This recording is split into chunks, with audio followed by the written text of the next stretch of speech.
Oh my god. Stop. There we go. I have to mute you. Yeah. Hey everybody, welcome back to Ready Steady Play. Hi.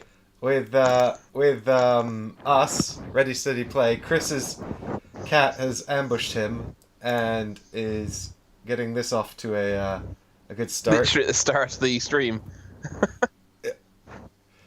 Skibbo, get your butt off the microphone. Let me. I'm gonna have to mute you. You're. No. Okay. So We're good. hey everybody, welcome back to Ready Steady Play. We're playing Race for the Galaxy. We thought last week we did... Hey Haggers, afternoon. How you doing, buddy? So last week we played Through the Ages, and we did all of Time on Earth, so now we have to go to space and do all of Time in Space. Makes sense. We've conquered the world, now it's onto space. And we're going to conquer space too, and then we will rule everything. Well, or in my case, nothing. unless the universe is constantly expanding, then, we're just fighting a losing battle, aren't we? To try and rule all of it. Am I still muted, or can you hear me now? Am I just talking to nobody? No, I didn't actually mute you. Oh, okay. I hope the audio's not too... You might just hear a cat egregious. purring. He'll leave in a minute. He doesn't do it for very long, usually. He just randomly jumps on me when I'm at the computer. Alright, Skip. And his brother's just over there, watching us. You don't jump on me, do you, Fitzy?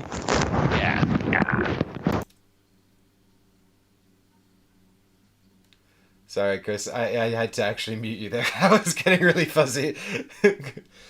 So, stream, if you've lost Chris, it's because... don't worry, I've still got him, and all I can hear is fuzz.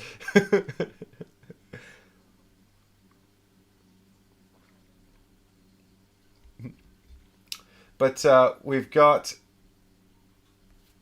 Oh no, Haggers, not work. No. Alright, I hope YouTube won't get me in trouble for some cat butt shots there. Alright, Chris, you are back on the stream, and we can show... we're going to be playing on Board Game Arena again, which... Oh. I'm going to mute my own.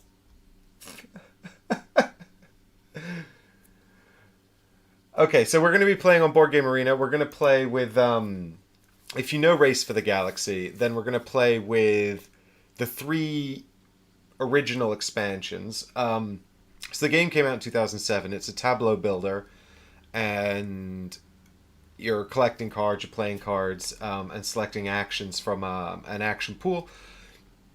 And you're building up an engine, just like any tableau builder, really, in order to generate combos to accrue points to win the game. And the game was designed with 3 expansions in mind, and the expansions all kind of build on one another, so it's sort of intended for you to play with them, adding them in sequentially. So the first expansion was the galactic... The Gathering Storm. The first one was Gathering Storm, then it was Rebel versus Imperium, and then it was Brink of War. And you can't really do Brink of War without the other 2, because it's the third one, it kind of relies on that. I mean, you can, but it's not intended to be played that way. And then you can... they actually came out about 7 years later with 2 more expansions, which we're not playing with, called Alien Artifacts and Xeno Invasion. And those are actually intended to be played on their own, sort of with one another, but not with the other 3.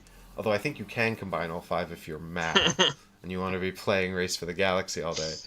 But there's various sort of new mechanics and things added to the base game in these expansions. Chris and I are fairly novice at Race for the Galaxy, having not played it before we started learning it for the stream. So it is like number 50 on the BGG board game list, so we thought it's got to be pretty good. And everyone seems to speak about it with quite a lot of fondness. So we thought it'd be a good game to check out and show to you guys if you're unfamiliar with it. Because it is, I guess now, 13 years old, so something of a classic. And there's quite a gap in our knowledge as well, when you think about it.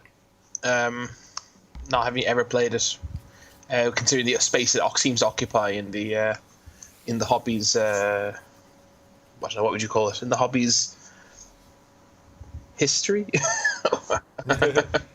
In the zeitgeist? Sure. No. Yeah. It seems Why? it's a bit like never having played a Zelda title. If you're a gamer. which was the case with me until a couple of years ago. Yeah.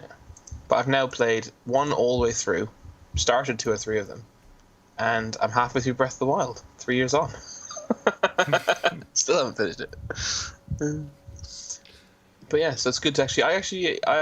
We played 2 games of this in the warm up because it was actually a bit shorter than we thought it would be. And the first game, I think Mike had a few mishaps with not fully the cards, not fully understanding the rules, and tried a few things that he couldn't do. So I ended up getting quite an early lead, and it kind of steamrolled. The second game, I was winning very handily. Mike had a kind of long-term strategy, and he pulled it off at the end. And he won by 2. Right, he won by yeah. 2 points at the very end. But if we had one more turn after that, I would have won by another. I think I was about to get like 12 points in the next round.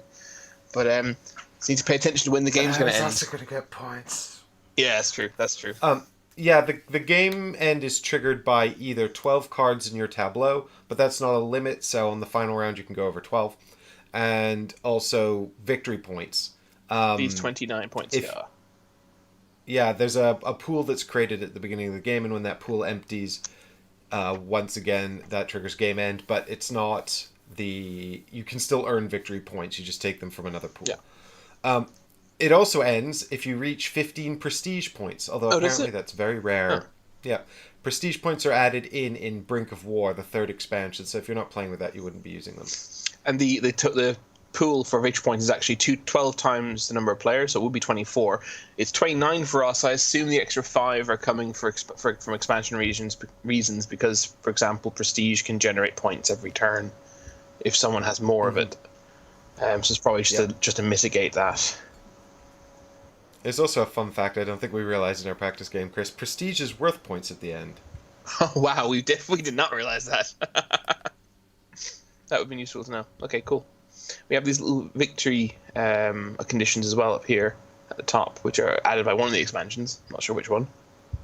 We've got system diversity, overlord discoveries. Oh, hold on, Chris. I've got to bring the game up. We're not on game yet. Oh, you're not in the game? Did that work? That didn't work. Where did it take us? There we go. We went away for a minute there. Hager says he thinks your audio and video are a little out of sync. Chris's audio and video are a little out of sync. I can hang up and call back if you like. Or just talk slower. I don't see any issues on my end. But I'll keep an eye on it. Let me know if it continues. But everything seems to be working correctly here. So we've got Board Game Arena up here, and yeah. I think it is a bit. I just watched a tiny bit of the stream there, and it does seem to be. It's just like my audio seems to be coming in like I know half a second after my video feed. I'm not sure why. That is odd. It's not the end of the world, I guess, but it is slightly strange. Slightly out of sync, Chris. But that's presumably not. There's always something. Not a Skype issue. Presumably, it's an OBS issue. I assume if you're seeing me in the Skype call, if you're seeing me as in sync. Yeah, I've got you okay on Skype. Okay, it must be something to do with the. Cause I thought it might be something to do with the camera, but it's not. Then, don't know.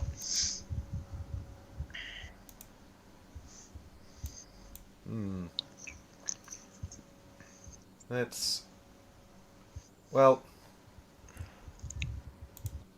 us press on, and if it gets worse, give me a shout out in the comments, and I will take drastic action. If it's distracting to the point of distraction. Yeah. The last thing we want is to create something unwatchable. Yeah. Okay. Have you actually looked up any strategies, Mike? Because I meant to and I didn't.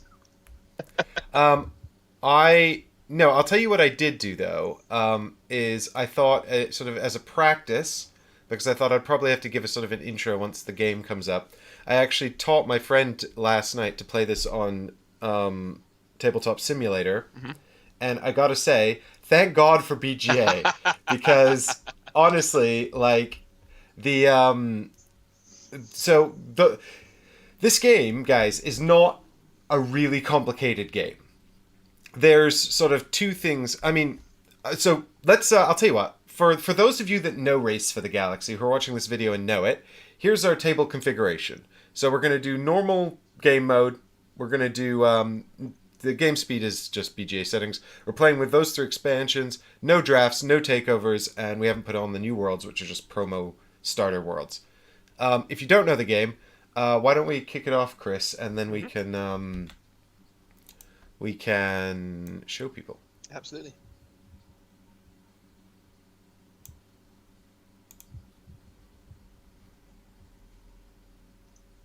I spent ages complaining about Skype's weird video windows, and now they've gone away and I miss them. Oh, it's Paul's in the chat. Hey, Paul. Hey, Paul, thanks for checking in on us. You've played this game a lot. Well, we've played it twice. And we're 1-1, so this is the decider. We have a vague idea about how Prestige works, and we had to turn off takeovers because we couldn't figure them out. We did see what the drafts were like, and we realized that was going to make, like, that was just going to be you guys watching us for an hour drafting the entire collection of cards that come with the game. Yeah, there's this amazing draft variant where essentially at the beginning of the game, the players draft the entire decks into private decks. We didn't like it. Hey, away from keyboard. Yeah, the stickers do come through to us. YouTube doesn't take any money from that. Chris, your audio is very out of sync. Yeah, it's the second mention of it. So it's not out of sync for you in the call, right, Mike? So it's no. No, I see you okay on Skype. Is it worth I don't know. restarting OBS or something? It'll. That will close the whole stream. Well, if it's making it. If it's making it unwatchable. This is true. What do I do? So Chris is behind. Is that right? I'm behind my own video, my own picture, so to speak. Yeah. Drafting in two-player is really good, but you have to know the game, Paul says. Mm-hmm. I can imagine that's true. So, the thing is, I can manually adjust your audio offset. I just need to know how to sync. Oh, cool. Okay. So, I'm thinking... Can someone tell me how many seconds I'm behind?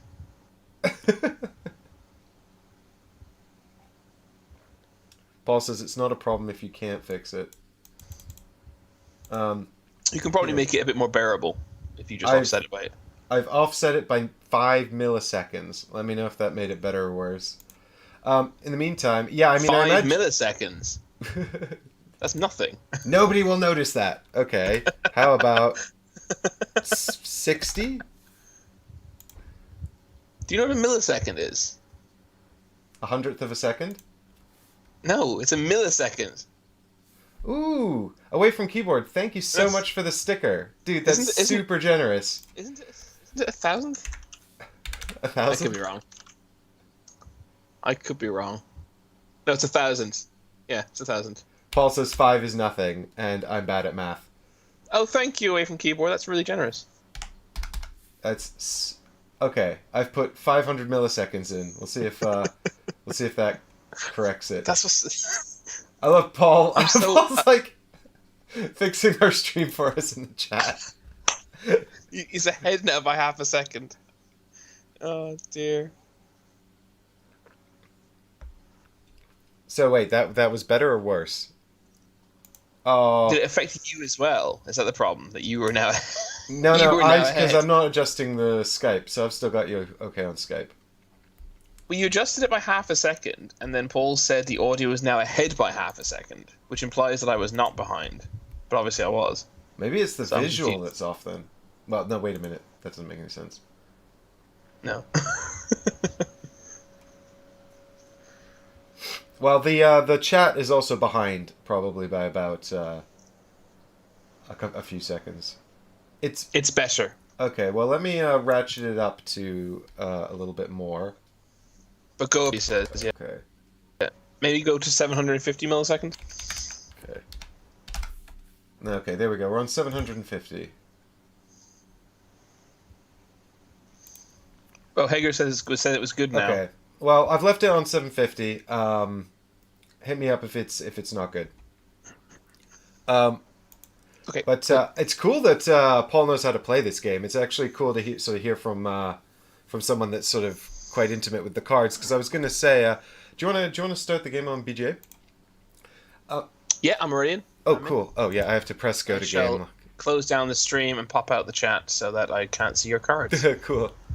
I'll leave it in another window in case I need to go to it for some reason. But yeah, so the game, it's got a lot of sort of potential strategies and combos that I think will really benefit someone that knows the card pool. But Chris and I are fairly novice and don't really know the card pool all that well. We're novice at this, but Paul would have been proud of me through the ages. I thrashed Mike. That's the only criteria for success in Through the Ages. It's true. Yeah. Doesn't matter how many points you score, anything like that. Just thrash Mike. Beat Mike. Yeah. Well, I'm going to get my revenge possibly in this game. I don't want to put too much pressure on myself. I think you have a good chance. So I think the first thing we have to do is we have to pick one of our 2 options for starting worlds, and we have to pick 4 of our 6 cards to keep. But remember, you're clicking on what you're getting rid of in this situation right now. Mm-hmm. The other thing to note is that we've got these goals along the top here. These come from... And interesting that Paul said that Brink of War wasn't well received and that the prestige system wasn't very well received, because I did some research on Board Game Geek and everyone seemed to really like the prestige system in the comments there. But that was... It caused me to lose the second game, so I don't like it. That prestige. Well, I was reading the actual rules for it because I thought it'd be good to understand it, and I still don't feel like I fully understand it. So it might be that it's just a bit overly complex for what it's sort of doing. I don't know Vindication. What is Vindication? So I saw that on Kickstarter. Paul's got a Vindication solo game stream coming up soon on his channel, Gaming Rules, and yeah, I saw it on Kickstarter, but I never backed it. Hey, Jan or Jan. Thanks for joining us. I assume. Yeah. It's the 3rd expansion that wasn't popular. Brink of War is the 3rd one, the one that adds prestige. So what we've got is along the top here are these 4, 5, 6 goals, and you can see 4 little ones. These are called first to have goals, and these will be awarded to the first person that gets a thing. And then you've got these most goals, which are actually, they function a bit like the longest road card in Settlers of Catan. So whoever eclipses the other player will take it away. And then if you're tied, you both get a small bonus. And if you had it, but then lost it, you also get a bonus of 3 points. At the end of the game, I think. There's also this prestige leader card, which goes to the player with the most prestige. And there's some quite complex rules about how this can change hands as well that I didn't fully understand in my brief glance over the rulebook. It was like, when you take this, put the prestige points you've earned this round on top of it. If at the beginning of a round there are no prestige points on it, no, take them off it, and at the end of the round, like if you didn't earn any prestige this points this round, then you have to give it up. So it's like you can only hold on to it as long as you keep earning prestige. I don't know. But hey, if you're completely unfamiliar with Race for the Galaxy and this is all sounding like gibberish, do not worry, because essentially the game is I mean, the complexity all comes from knowing the cards and the cards available in the pool, and also just trying to understand how they work. Fortunately, BGA has given us the Rosetta Stone to the hieroglyphs on the cards, because when you hover over it, it just tells you what they do, like you can see on the screen right now. So normally we would be trying to understand all the iconography down the left side here in order to understand the cards, and without being able to understand all of that, you would struggle. But being able to hover over the cards, the game just spells it out on BGA. So this is actually a great way to learn how to play Race for the Galaxy if you've been put off by the iconography in the past. A good example being, even for a non-colorblind person, seeing the red circle instead of a black circle around the planet is kind of hard. But if you hover over it, just says military. Exactly right. And that means it's military planet. Yeah, so some planets need to be conquered with military and others can be played. There are 5 phases in the game, which you can see outlined along the top here. Explore, develop, settle, consume, and produce. And in the explore phase, you get to go into the deck and draw cards into your hand. And having cards in your hand has 2 main functions. You can play them for the effect on the card, or you can discard them to pay for other cards that you play from your hand. So you're always making a choice between whether to use them for currency or to keep them for the power on the card. And you'll play the cards in the develop and settle phase. There are 2 main types. There's planets and developments. Developments being technologies that improve your tableau. And planets are worlds that you conquer and they produce goods, which is their sort of main function. But then they can also give you bonuses and things like that as well. And so in the develop phase, you'll play developments. In the settle phase, you'll play planets. In the consume phase, you can trade goods for points or cards or something like that. You have to unlock consume powers through playing cards into the tableau. And you have to there's all sorts of rules about having to use those consume powers and the order in which you can use them. So there's sort of a mini game of trying to optimize the order in which you use your consume powers to get the most out of your goods. Goods are produced in the produce phase. So when that activates, all of your planets produce goods, and then you can trade those goods in the consume phase for whatever consume powers you have that allow you to do that. The thing is, the phases won't all activate every round. In a 2-player game, Chris and I will each pick 2 action cards that trigger which phases will activate. So in a 3 or more player game, you would only pick 1 card. So in a 3-player game, you could have anything between 1 and 3 of these 5 phases triggering. In a 2-player game, though, we could have anything between 1 and 4 of them triggering. And we could even have some like develop and settle triggering twice. That's a special 2-player rule. But yeah, the thing is, if you're the one that triggered the phase, you get a bonus. And I won't talk through all the bonuses, but there are a few sort of important ones. Actually, the really important one is the consume phase bonuses. One which allows you to trade your goods for big card draw, depending on the value of the good. And one that allows you to trade your goods for doubles the victory points you get when you trade your goods for victory points. So in the consume phase, what you're doing is you're trading goods essentially for victory points, depending on your consume powers. But if you take a look at this Earth's Lost card here, I've got... Oops, I just gave away my Starting World. Never mind. I was about to say. Never mind. This is a... I'll just take a different one. I've picked my stuff. Just take a different one. I've picked my starting stuff. So this power here is consume any good for 1 victory point. And it's any good. This is the any good symbol because there's 4 different kinds of goods. But the goods are produced by different worlds produce different kinds of goods and they go up in value. So yellow alien artifacts, yellow goods are the most valuable, and novelty goods, blue goods, are the least valuable. But if you take a trade action in the consume phase, you can trade off 1 good for a bunch of cards, which is great because cards are currency that allow you to play more cards. But, if you get double victory points, that's great because that's how you win the game.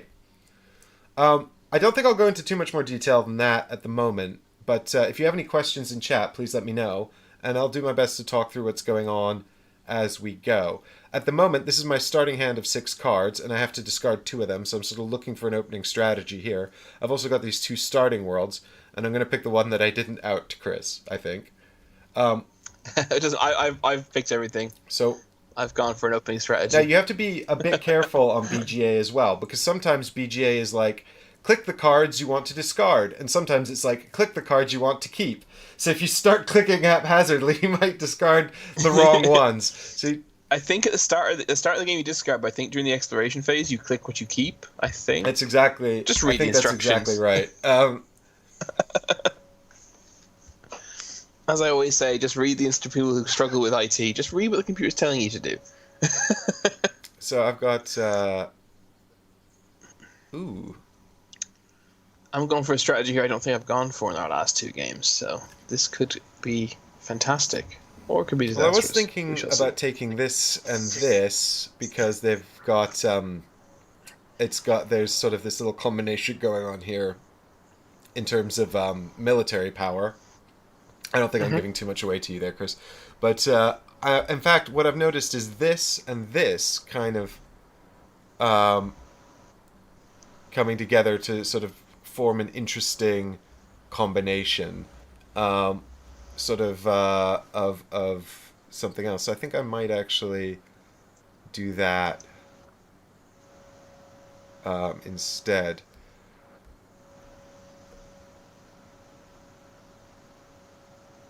I think I like this one. I had this one before, and I just quite like it. And then this one I don't really need. So I'm picking discards at the moment, right, Chris? So Correct. we'll Yep. get rid of So this. We'll get rid of click this. on the world you don't want and two cards you We'll don't get rid want of from your this. hand. So I kept Boom. Earth's Lost Colony. Chris has gone New Sparta, which is a military world. So New that's Sparta. quite good because he's gone the opposite to the strategy I've chosen. I was kind of hoping you wouldn't. I was keeping silent, but I was hoping you wouldn't also go military. Well, that wouldn't be very interesting, isn't it? Oh, you've got the one that I started with in our first game, and I actually rejected it in our second game for a prestige planet. I really liked Earth Lost Colony because you've already started off with the ability to both produce and consume a good constantly. Although So I really it is liked that. consumed for 1 point rather than. Hey, not to be sniffed at. Point's a point. Indeed. There's some subtleties as well about the planets, which you guys will notice if as I point out later on what's going on. Um, First to have at least so the we've also got these little bonuses up here. I called attention to them earlier called goals. So this one's the first to be able to produce a good of each kind. At the moment, I can produce a blue good, which you know because this is a blue circle, and also there's a blue card down here. Chris can't produce any goods because his circle is white and colorless, and also there's nothing in Phase 5 down here. So his world is just evil robots coming to kill us. And They're Spartan soldiers. Evil robots. yeah, look at them. They're clearly evil robots. Evil.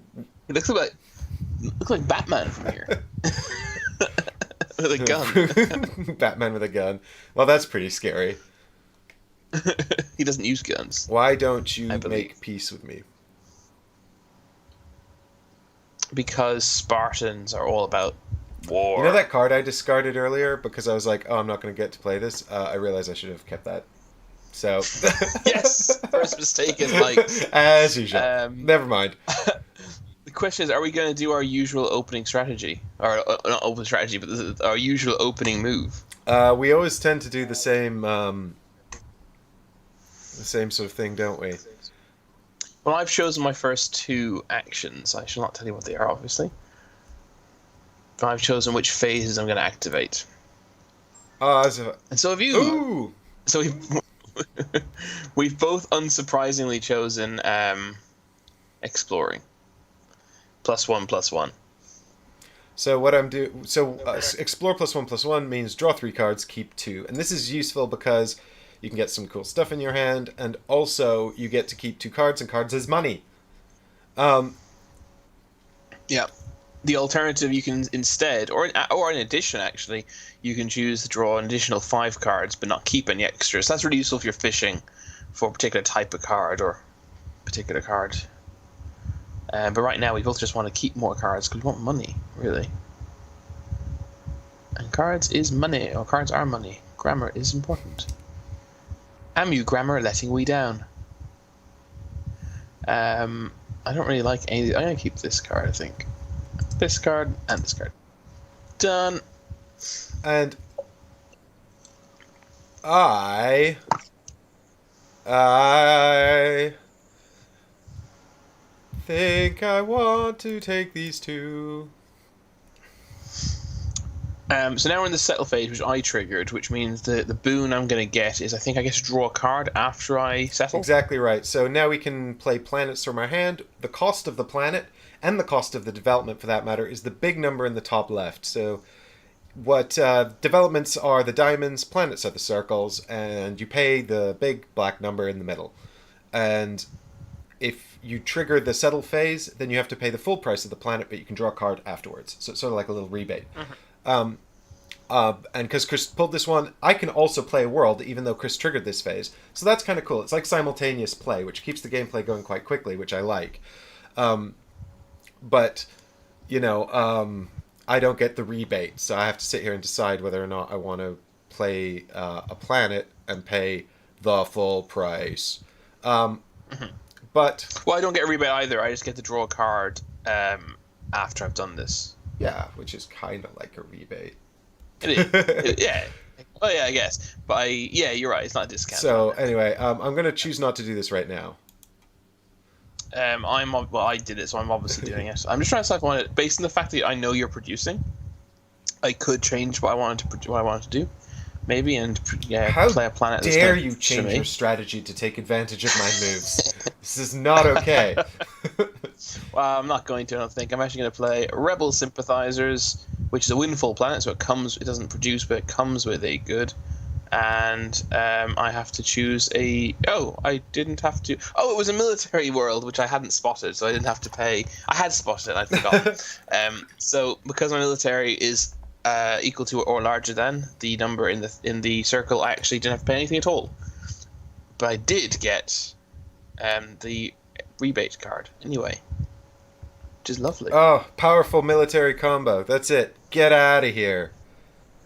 So we've actually skipped right over produce phase. The advantage for me having picked the produce phase is that this is actually a good opportunity. So this is a windfall planet, which means the color is outside of the circle instead of inside of the circle. So you can see Earth's Lost Colony is a standard production planet, and Rebel Sympathizers is a windfall planet. The primary distinctions are,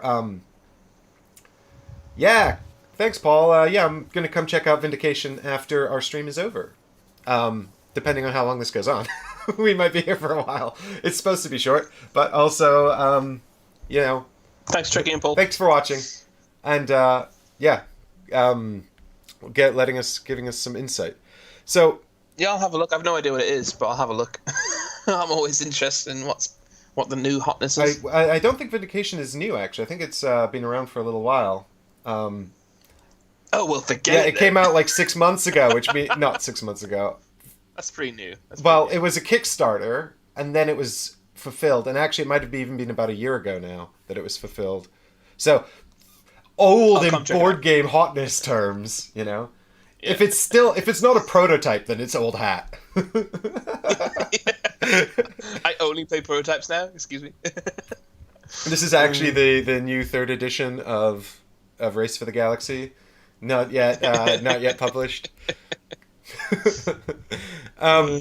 So basically, windfall planets come with a good on, so you don't need to produce a good in order to have access to one, but they don't produce goods in the production phase. So you get one straight away, but then they don't produce. But if you are the one that activated the production phase, your bonus is that you can pick one of your windfall planets to produce as though it were a regular planet. So that is the advantage. I don't have a windfall planet, so I didn't get that bonus for activating production. And planets only ever hold one good. So if you produce and you haven't used the goods on your planet, then you get nothing. Okay. I want this, and I want this. I haven't decided yet, because I'm trying to understand this really confusing card I drew. It's got a lot. At no cost.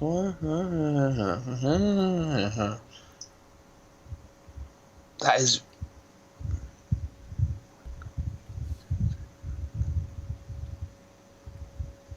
It can't be what it can't do what it says it does. I might just play this and see because it seems that seems ridiculously powerful. I mean, I guess you have to draw the right cards to be able to then utilize this. Welcome to Chris and Mike Play Race for the Galaxy with a bunch of cards you've never seen before. It's also probably not a great card for the strategy I'm going for. But it seems so powerful. I think I have to try this. I have to. Okay, I'm going to do this. I'm also going to do... Actually, guys, I think I might change up my mind here. I can still press cancel. No!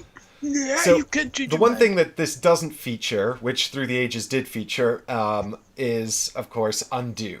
So, if I lock in my choices, I still have the option to cancel until Chris locks in his, at which point it will trigger automatically and there's no going back. And to be fair, it's simultaneous choice, so it wouldn't be fair to then go back, you know?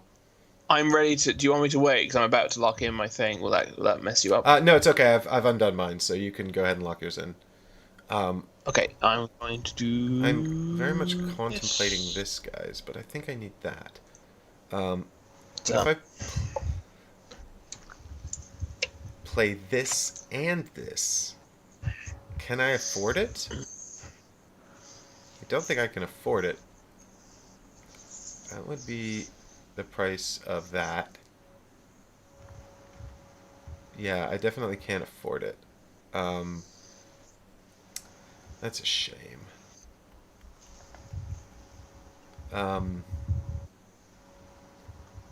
That is a shame. Boo! Boo! I can't do all the things I want to do, Chris. Oh no, I'm so sad. Yeah, so I think actually, given the value of this, it's probably being not a lot. I think it's probably still better to do this than this. If this doesn't mean anything to you guys, I apologize. I just can't talk completely freely because, well, to be fair, Chris is locked in already, and we trust him not to cheat. So, basically, what I'm saying is because novelty goods only trade for 2 cards, I think I'm still probably better off doing this because it gives me more choice. And then also this, because I need that before I play this. That tells me very little. You're playing it. You're going to try and generate something that's not novelty goods, I guess, is what I'm hearing. Correct. Oh, we're both so basic. We did it again. No, we're not basic. We're super smart and clever players who are good at this. Hey, Ralph, thanks for joining in on the stream, buddy. Good to see you. Good Hey, man. evening. Well, you must be a bit ahead of us, buddy. I'm like, is it evening already? How long have we been streaming? 40 minutes. Oh my god. People, this game is usually, if you know the game and you're not explaining it as you go, this is usually pretty quick. See, I'm able to learn from patterns, unlike Mike. So when Mike said to me, "It's quite a short game. This it might not be long enough for a stream," I said, "Don't worry, it'll be a long stream." Well, do you know? Oh, I need this. I think we'd already played the 2 practice games in 40 minutes. Develop. What do I want to develop? I want to develop this. I want to develop this card that I don't fully understand. In the hopes that I'm developing mining robots. Oh wait, did I click? Oh God, I wanted to develop and I accidentally clicked settle. Thank God you developed. Although I now won't get the discount that I wanted, which is a bit upsetting. Now I have to make a hard choice, guys, because I'm going to have to spend some money to do some things, and I don't really want to. I think I get rid of this. As cool as it is, and it actually kind of combos cool with this, it's not what I'm doing. I think I'm doing this, which is to say, strategy. Don't look at me, Chris. I'm not. I'm trying to decide what card to get rid of that I actually don't want to get rid of, because I very foolishly... I'm really pleased you picked the picked wrong settle, picks. because I want to settle. Yeah, well, I Oh, Ralph! Yeah, I keep mixing You're up our develop friend and from settle. Singapore. We met you at Essen. Hey, how's it going, buddy? Oh my God, yes. Hello. It's been so long. We didn't get to go to Essen this year. Oh wait, no, Essen hasn't happened this year, but it's not going to happen this year. So I love the app on the iPad. it's sad. It's the point. Well, we're... Board game? Do you mean Board Game Arena, or do you mean? No, he means like the actual Race to official Dice. app, I think. The same one you get on Steam. Oh, okay. We're playing this because it's cheaper. And easier for people to access. Oh, Heggers. Haggers is only Haggers. I'm the Archbishop of Bantersbury. Like it's like you're in the right place. That's not true. What do I get rid of now that I've completely messed up my? Now that I've clicked the wrong button. I kept doing this in the practice game. I didn't mention it in the practice game because I didn't want to seem stupid. But seeming stupid in front of our viewers is fine. Now that we're live on the internet. I kept mixing up settle and develop then as well. I don't know why I keep doing this. And the thing is, I only had 2 cards I wanted to get rid of. And I wanted to keep the rest of these. This is really sad. This is the problem I have with this game. I find, actually, when I lost to Chris in the first game, I'm pretty sure the reason I lost is I didn't want to play, and I didn't want to get rid of any of the cards I had in my hand. I was like, if I can play all of these, I'll get a great strategy. And then by the time I'd picked up enough cards to start playing them out, I already lost. Okay, I'm gonna get rid of this one. Sod it. Right, so this is the card that I was confused by. Terraforming Engineer. So draw one extra card. Oh, God. Select from to explore. That's straightforward. -1 cost to play non-military words. Pretty straightforward. This is the one that kind of confused me. May replace at no cost 1 military world with a 0 to 3 higher cost non-military world of the same kind to gain 1 prestige. So from what I understand, I could replace a level 1 non-military planet with a level 2, 1, 2, 3, or indeed 4 non-military planet for free and gain a prestige for doing that. Is that correct? That seems mental. May replace at no cost 1 non-military world with a 0 to 3 higher cost non-military world of the same... Well, yeah, I mean, yeah, that does seem very powerful, but also you'd have to find, like, 2 production worlds of the same type, one of which has a higher cost than the other. And no, can I have the same cost? Oh, yeah, sorry. So 0 to 3. But having said that, I've so far only got military worlds, so, you know. Yeah, that doesn't seem to work with your strategy at all. But I wanted to understand what it did, so I thought I'll play it. And also, it's +1 military in of itself, so it's something. Yeah, Ralph, we were saying I was saying Chris and I played Race for the Galaxy twice on the BGA app, and the little pop-up bubble you guys can see on screen right now is an absolute godsend, because I played it on Tabletop Simulator, and I had no idea what was going on with half the cards. Yeah, Board Game Arena is pretty good. It's not. I think dedicated apps are always going to be a bit better, but Board Game Arena, as jack of all trades, is pretty damn good at making it easy to understand a game that's hard. That's potentially not so easy to understand. And it doesn't let you make mistakes, obviously, which is great. If you try to do something that you can't do, you won't let you. Yes, Fitz, I know you're there. So if you can hear it's my second cat. We totally could hear that. What's up, Fitz? Fitz? Okay, I'm settling as well, right? Yeah, we're both settling. This is my settle. If I play this card, I'm going to have to discard a bunch of cards. Oh, I'm going to have to get rid of cards I wanted to keep. Oh, no, you guys. I really want to keep this. Yeah, I also have to get rid of cards I want to keep, and I'm not happy about it.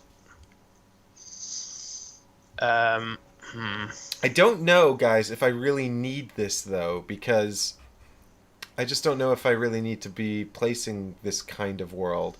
It gives me options, but I really don't want to get rid of this. The question is, do I need to play this right now? I think it would be valuable to do so because of this little guy up here, which is hiding, but that would be useful to have right now. So I think I go ahead and I play this and pay all of these, which is a real shame because this one I really wanted to keep. These two I don't really care about. I mean, these are both sort of nice to haves, but we got to prioritize. But I think getting this out so I can start getting some of these things triggering would be really useful. And also it gives me this round start ability, which is nuts. So let's go ahead and play this. Pew! Sorry, I was being very distracted by my cat. I really am considering passing my own action here, having selected the wrong action, because I don't want to spend the cards I need to spend to settle this. I think I've messed this turn up big time, unfortunately for me. But it's only one turn. That is not the whole game. Your mistakes bring me much happiness, Chris. I don't know if that consoles you. Not really. Not really. And I could. It seems so bad to do that, doesn't it? To not do the thing in the thing.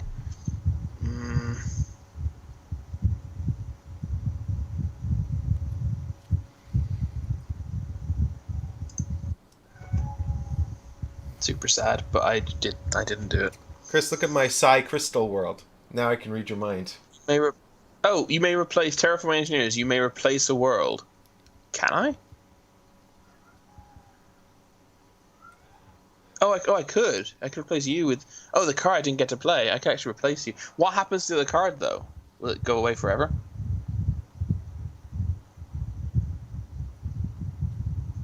Wait, are you replacing my world? No, I can replace one of my worlds with like we talked about, terraforming engineers. Ah. Yeah, presumably the other Um, world goes in the discard pile, right? I assume so, as with the good on it. I actually think I might do this because this is the card I wanted to play that I then couldn't. Well, it wasn't that. It wasn't. It wasn't. I couldn't play this because of a sequence of mistakes.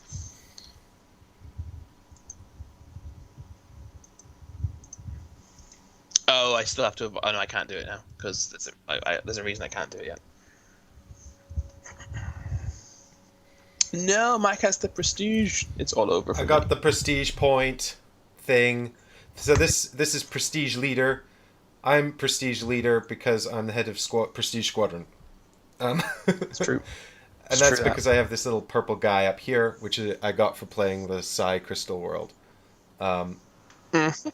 And Chris has no prestige at the moment. So I get a card and a VP at the beginning of each turn, but I think this goes away if I don't get prestige on a given turn or something. It's quite complicated and I don't fully understand it. But I can also now play a bonus card if I want to do a thing. So you've got this card called your Search Prestige card, which is here. This is like a one-off thing that you can use as a bonus, and you have to spend a prestige to use it. Or you can do what's called a search action with it, which doesn't cost prestige, but lets you hunt the deck for a card you might want. I'm not going to use it right now because I'm just not. I have strategy. Tactics. Chris, do you like my peaceful military? Look, It's good. I like it. I have -1. It's the opposite of what you did to me in Through the Ages. So I like it. It's good. I'm being nice now. I'm actually looking for that photo I sent you of the prestige action card because I can't remember what it does. Oh, it just makes every action super, basically. Yeah, so it soups up one action, doesn't it? Yeah, so you could draw maybe +3 cards and keep +3 cards from that, for example, instead of 1 and 1. Okay. But I can't quite remember, unfortunately. You must choose a phase to play. Yep. Do I not get to see yours first, though? My what? Have you chosen your actions? No, I cancelled one because my last move was really bad. I've really kind of scuppered myself a little bit, and I need to have a little chat with myself.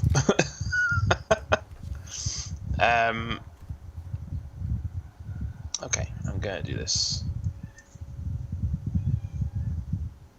Now I've picked. You've got we've got some. I thought I would get to see what you picked. No, why would you get to see what I picked? You always have to No, pick. because I've got the Psi Crystal world Okay. that says select your action after all other players reveal theirs. Maybe you get to change your mind? Well, Not I sure. don't know if it will really change what I'm going to do anyway. So I'm going to pick this one, I think, guys. See if it does. If not, I can just tell you what I'm doing if you want. That's cool. Let's see if the app accounts for it. If it's change your mind, or if it's just you can't change your mind. So I think I need to get some more stuff going on in here. So I think this is just going to be around I mean, that already triggers this anyway. I don't think Chris is going to do that. I need this, so I also want to hunt. I think, therefore I am. I think, actually, let's evening, do this. And oh, yeah, I picked one action, and now it's shown me what you've picked. Interesting. There you go. But now I can't undo the one I picked. Can I? Yeah. I don't know. Well, usually there's a cancel button, but I haven't got it.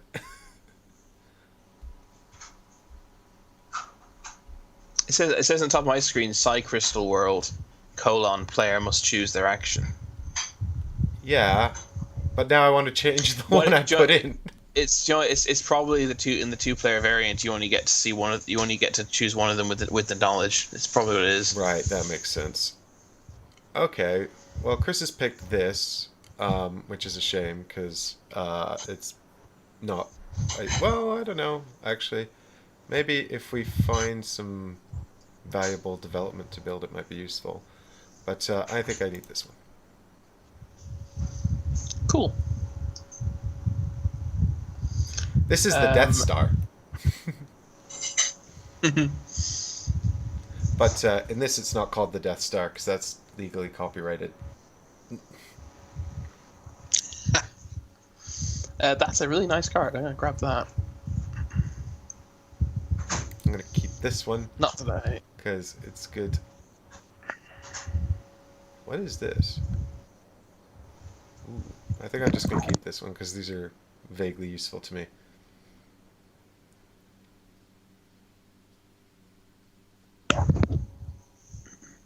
Hey Bruce, thanks for joining us in the chat. We're just having a very chill game of Race for the Galaxy here. This is more kind of like sort of saunter towards the galaxy. It was chill up until I made a very bad decision in my last play. And now I'm just sad. Cry for the galaxy. I think I'm probably going to play this because I think it could just come in useful later on. Oh yes, I got a discount because I developed. I'm so stupid. I keep forgetting little rules. I think I could have salvaged my last terrible turn if I hadn't forgotten all these rules I keep forgetting. Chris has got Space Marines, legally distinct from the Games Workshop product. Space Marines, I'm pretty sure, is like non-copyrightable. the term. I think they originally came from the Robert Heinlein novel, Starship Troopers. Didn't they refer to Space Marines in that? I've seen a lot of stuff for Space Marines, both before and after GW. You must sell a good. I want to sell a good. I want to sell this good and draw 3 cards or something. Yeah, cards. I must consume. I don't think I can. I can. Yes, consume for a point. Woo! Give me a point. You must consume goods. So I only have one consume action. It's worth a point. So I activate this card and then I consume this good. Om nom nom. 1 point. Yes. You are like so good at this. I know how to consume goods. And now we're back to the beginning of the round. Yeah, and as you guys can see, I didn't get the bonus again for Prestige Leader because I didn't earn a Prestige that round. That's how it works, apparently.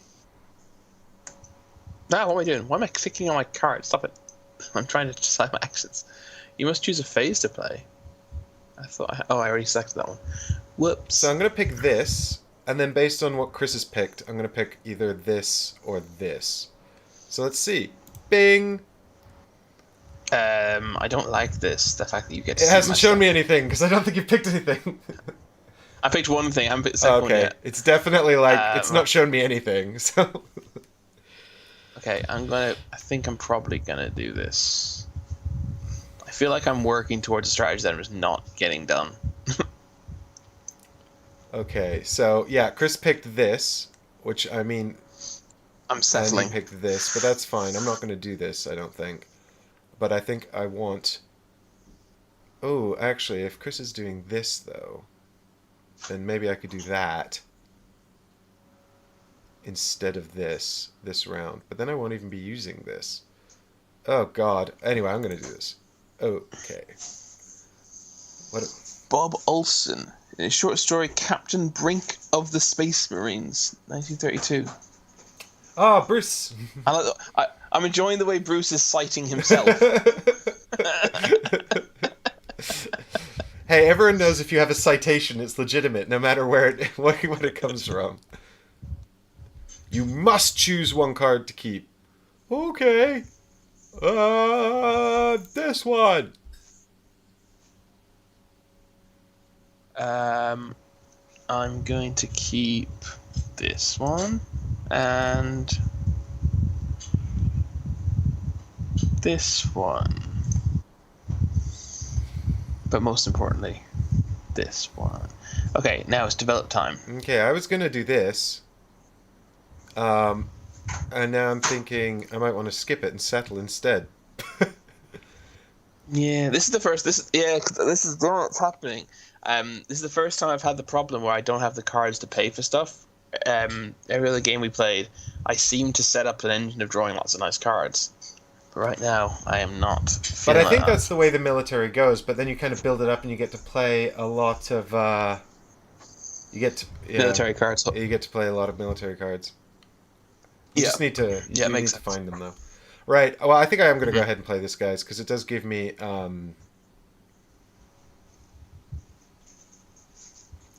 this nice consume power here, which works for me.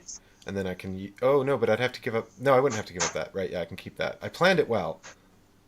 Right? Yeah, because I've got this. Yes, everything worked out well. Yeah. 1, 2, 3, 4. Pew! I am the miner Do king, you, king of the mining. do you actually want to do this? I don't think I want to develop. Well, then, do you know what's going to happen, Chris? You're going to be underdeveloped. Yeah, not developing, but I will settle for free because I just kind of won. Woo! This is an outrage. I would like to settle, but I choose not to for reasons known only to me. Oh, I can replace a world. Why is I not produce? Oh, it's because it happens now. What can I? So it didn't offer me this before. So it obviously only offers this if I can't, if it's possible for me to do. So what can I? I'm not seeing anything I know I can sometimes it replace. offers you things that you can't do, so your opponent won't know what's in your hand. But it didn't offer me when I couldn't do Ooh. it, Well, then that's or it's rather last round. Oh, I don't think it did. So what exactly is the rule? I can replace one non-military world with a 0 to 3 non-military non-military with the same type. So that's I don't have a non. Oh, I have the world I just played is non-military. so you can replace the smuggling world with another blue world. Does it have to be a blue world? It Go says ahead. same type, doesn't it? But is same type just mean windfall versus production? Well, I don't know. I don't think it would mean color. I don't see why it would. I don't. Yeah, then it would say color or production Yeah, type. one would have thought. I don't think I want You to do do what that. feels right for you. Okay, that terraforming engineers card like seems so powerful, but I keep not wanting to use it, so maybe it's not. It's a cool card. I like it though. I like the sound of it.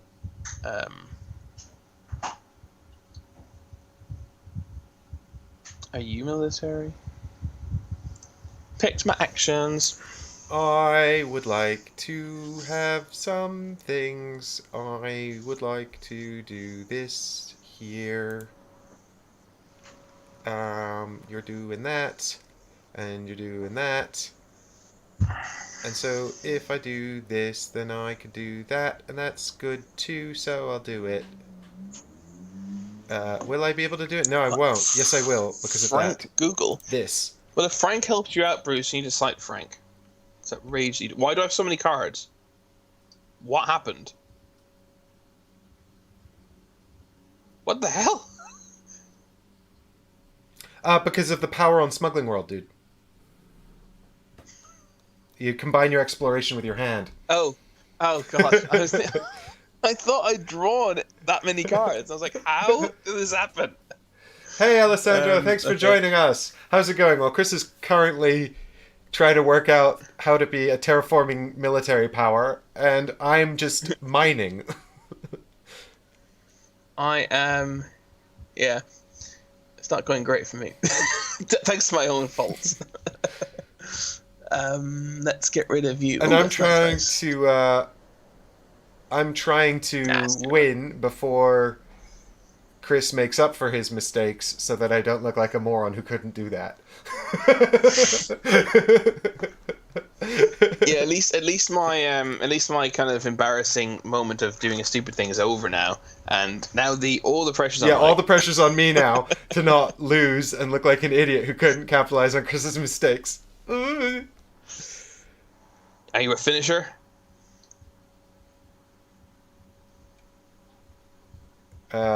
You must discard 2 cards. Okay, get rid of this. And, get rid of... I want to keep one of these. I think I want to keep this one because it's got points on it, so I'll get rid of this. Oh, I'm gonna get rid of them both anyway in the settle phase. What an idiot. Doesn't matter then, I guess. Ah! Let's settle. What do you do?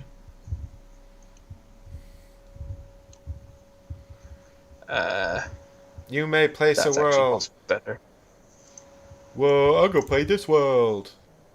Bye-bye. What do you do? Ooh, that's nice. I like that.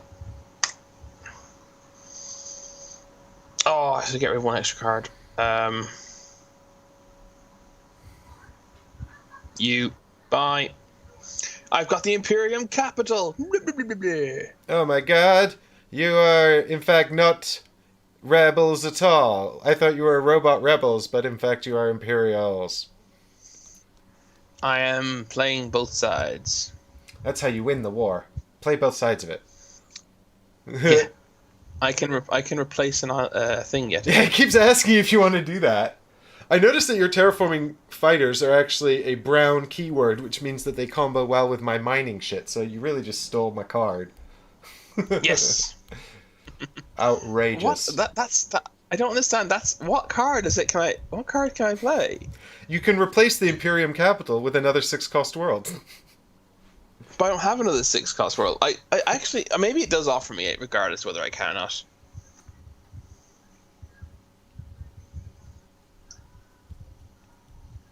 Just not going to do it for now because I don't understand. No, I lost the prestige thingy. This is an outrage.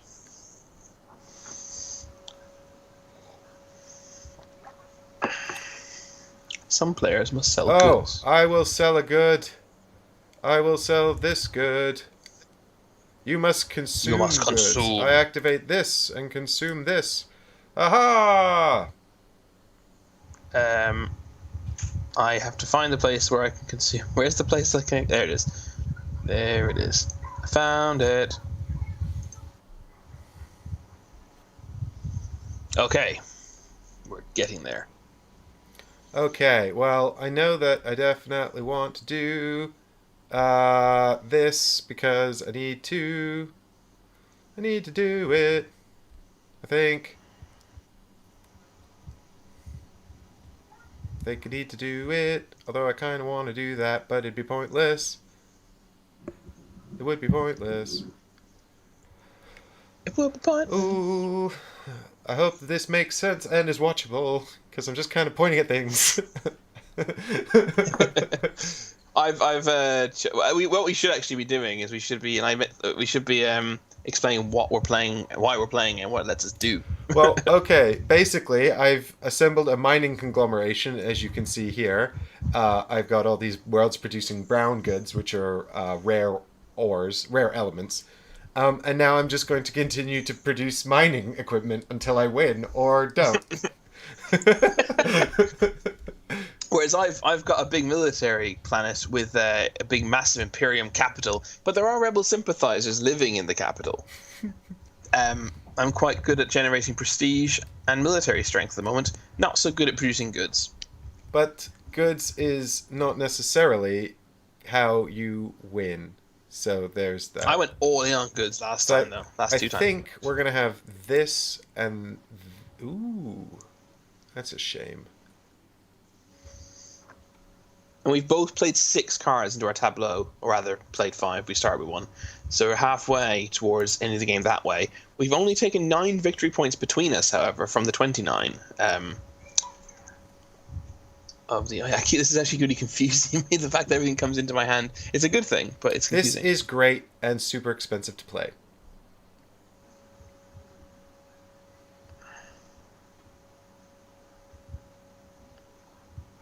But I'll keep it anyway.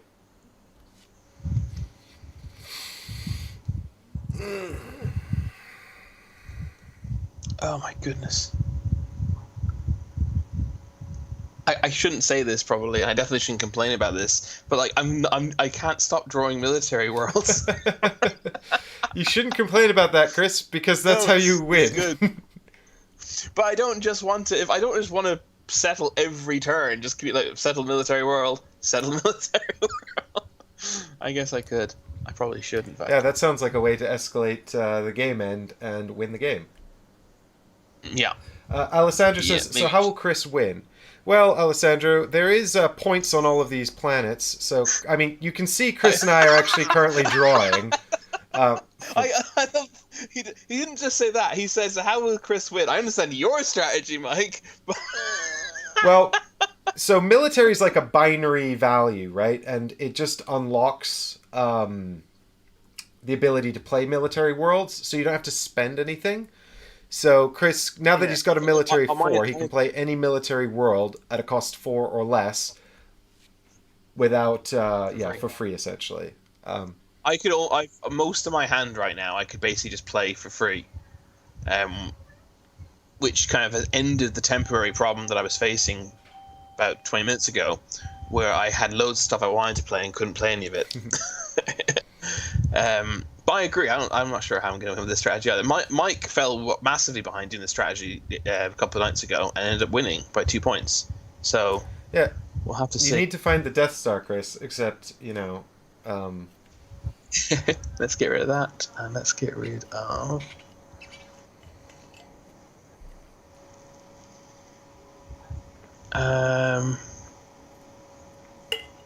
Let's get rid of this one. Okay, and now we're settling. I'm gonna settle this one.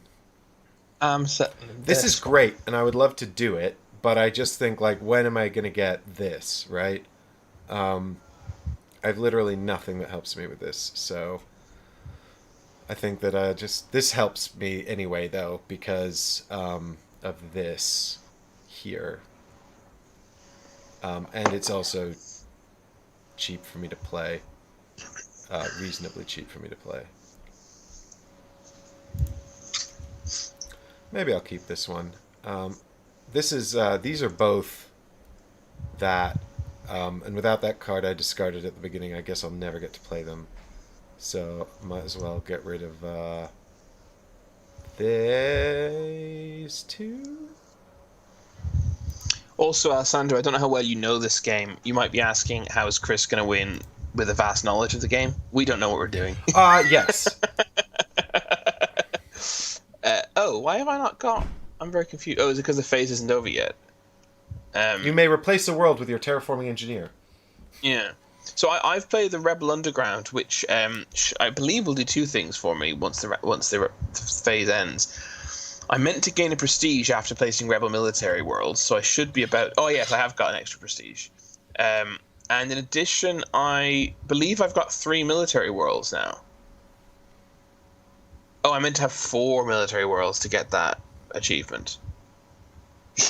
Apparently, it's obvious to Alessandro. We don't know what we're doing. Okay, do I want to replace something? It's only non-military worlds, though, and I've got nothing but military worlds. Oh, you're quite nice. Can I replace something with you? No, because I only have military. Oh, the smuggling world is the only one that's not. Oh, I see what I could do. I could replace you with you, but I don't want to do that. Such an awesome card. I'm not using it remotely effectively.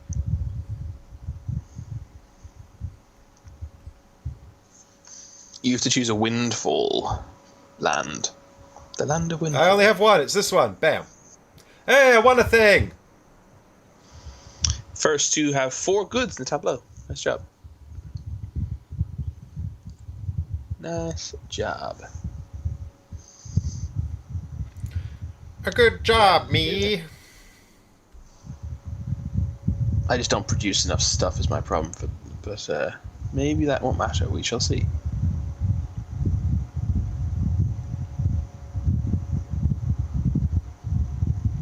Chris, it sounds like we're on a wind planet with your fan. Oh, sorry, I shut off. Thank you. Wow, On now by it's like default. silence. It's been on by default all summer. Yeah. Just plugged into the monitor. Yeah, tell me about it. I was like testing out the audio with my fan earlier, and I was like, I couldn't hear it at all while I was streaming, but when I was listening back to it, I was like, oh my god, what am I, in a wind tunnel? Does that do what I think it does? That seems really good if it does. Well, I'm definitely doing this. So I'm going to pick that, and then I'm going to find out what Chris is doing using my Psi Crystal World.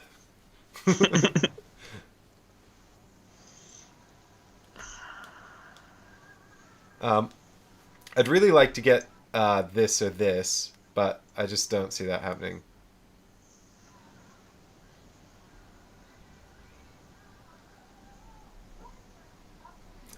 I really want to get this. So maybe I just go with this. I'll see if Chris does a thing. We'll see what Chris does. Yeah, just you wait. Just you wait. I really could use some more of these as well, but, you know, I'll just have to wait and see what happens.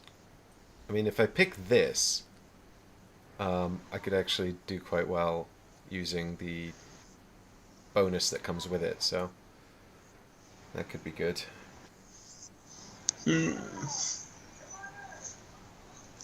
Hey, Chris, guess what?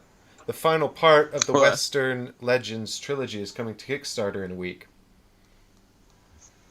Oh, I didn't like that game, did I? I don't think either of us were particularly keen on it. I sold my first Kickstarter. And I didn't back the second one. That's not does not sound like you enjoyed it much. No, doesn't sound like a ringing endorsement. Okay, so Chris has done this and this. I assumed you'd consume. Um, This upsets me greatly. yeah, but I mean, you've got the prestige thingy now, which is good for you. Um, Yeah, it depends how many turns we go on, I guess. I don't know if this 20 points includes this galactic riches. I don't think it does because I think it thought I had does. 20 points before I got that, but I might be crazy. I mean, maybe you did. I don't think you did. I don't know. I'm not entirely sure what's being incorporated into this star number at the moment. I'm pretty sure that's absolutely everything. Because in other games that include in-game scoring, it counts in-game. Oh no, because it doesn't count in-game scoring through the ages. I think so. Oh, well, because it doesn't know what the final. I'm pretty sure. I don't know. What we're saying is it could be really obvious who's winning, and it could be a complete surprise. I think. Well, I mean, I'm assuming I'm not going to win, considering Alessandra is saying it's obvious you don't know what you're doing, and I know this game, and I don't think you're going to win. Well, Alessandro, he's got more points than me at the moment, so there's that. I think that's I'm trying to change get to when you this, I consume. think. So I'm kind of tempted to take this, because it'll just get me a bunch of cards in which to do that with. So, yeah, I think let's just do this. Huzzah!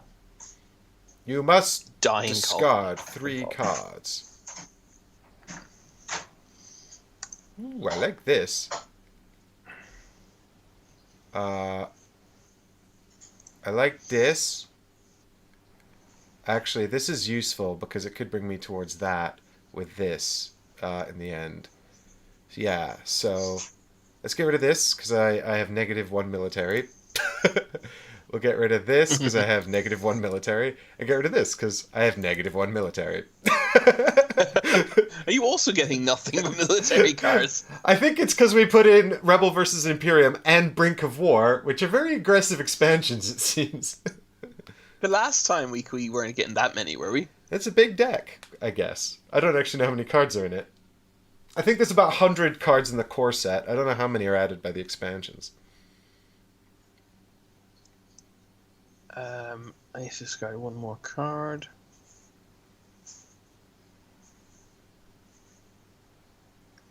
Hey, Alessandro, if I was going to play one of these two, which one do you think would be better?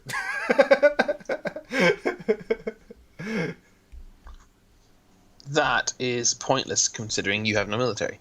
You know military. I assume you know military cards in your tableau because yeah, you don't because you have no military. I have -1 military. I actually have anti-military. Everybody may place a world. Would you like to play a world, Mike? Yeah. So I'm going to play this one, I think. What is this? What? What's Oh, what? that's interesting. But I think I'm going to do this because it comes with this. And I would like that. And also it will help me get to that. So now I'm going to have to give up one of these two. But I don't know which one to give up. Alessandro now thinks I'm faking it. He thinks you know. What's he? He thinks you know exactly what you're doing. I mean, yeah, that's what he says. Yeah, but I don't think he's been serious. I mean, I know what I'm doing insofar as I do know what I'm doing, but I don't know what I'm doing. Right? I know what I'm trying to do. But I don't know how the game works. I know I want to play this card next, for example. I like the yellow 9. What? Okay, cool. Do you have a card in your hand with a yellow 9 or Nope. something? Definitely. Actually, that'd be really helpful, Sandra. If you just keep like feeding me He info. can't see your screen, so he can't help you. He true. can only help me. I can see your hand anytime I want. I'm just not for obvious Oh, I reasons. do appreciate you. You not cheating, Chris. Yeah. I appreciate you doing the very least you could bloody do, frankly. So Chris can now terraform a planet. Oh, I like galactic trendsetters. I wanted that, and you've got it. Yeah, because it's 2. Yeah, because at least now I'll gain 2 points while you gain 10. I don't think I'll be gaining 10. I think I'll be gaining 4 or 5 So or maybe 6. You're getting X2, aren't you? Yeah, but I need the consume powers. Oh, sure, yeah. But still, it's not bad. Do I want to replace something? That is the question. What could I replace? I could replace you with put you in instead of something. I could replace the only one that has goods. No, so I'm not going to do that. You must sell a good. I sell this one. Give me cards. Yes. You must Give me consume points. goods. Okay, this place consumes this good. And this place consumes this good. And this place consumes this good, I guess. Huh, you didn't get as many points as I feared you would. Yeah, I've only now just drawn in line with you. It's a heckin' outrage. This is good news for me. Right, so I'm definitely going to do this for many reasons.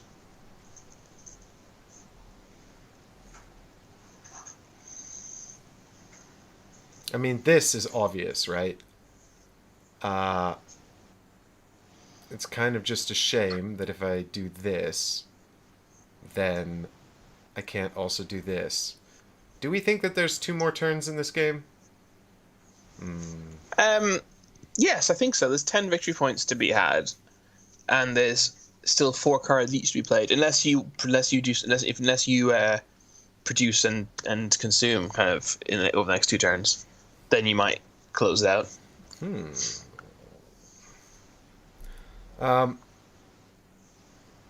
We have both 8 cards in our tableau, so I think this is going to be a victory point end rather than a tableau end. So I think there's probably time to do this and this. I'm just wondering if that's better than doing this and this. These and these. It's hard to choose. But I think I probably... But if you had to choose. If you had to choose... Hey, look, you're singing Hamilton now. I think... Oh, I'm just imitating you. If you had to choose. So I think if I do this, though, then I can do this, which lets me do that. Then I'm not Dear Mr. Dennis, going to get to do the other things. all the viewers would like to know which card you're playing. And I need to know what you did, Chris. I'm locked in, buddy. Mm-hmm.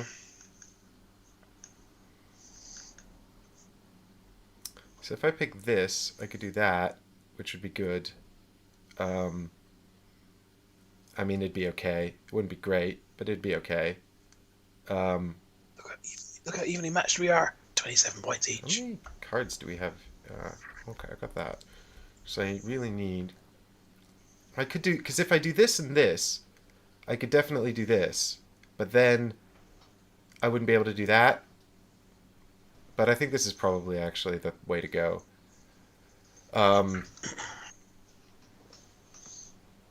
Even though this is quite good for me, this is like super good. So, yeah. But maybe Chris has done this. So if I do this, I get to do... Yeah, okay, so I do this to start. Oh, you already did that too. Damn it. Um, I can do that for. I can't do that because. Okay, so if I want to do this, I need to do this. Okay. So I'm starting to feel that this is like the benefit of the military strategy. I can develop and settle with only 5 cards in hand. Get rid of that. Get rid of that. Get rid of that. Oh no, I don't have enough cards. How have I done this? Sugar, have I fucked up?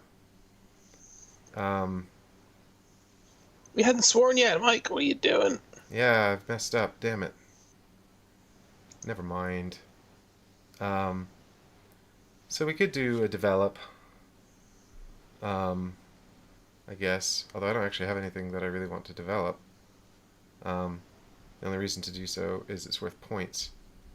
Points, points, points. Points, points, points. Who likes points? I like points. Um,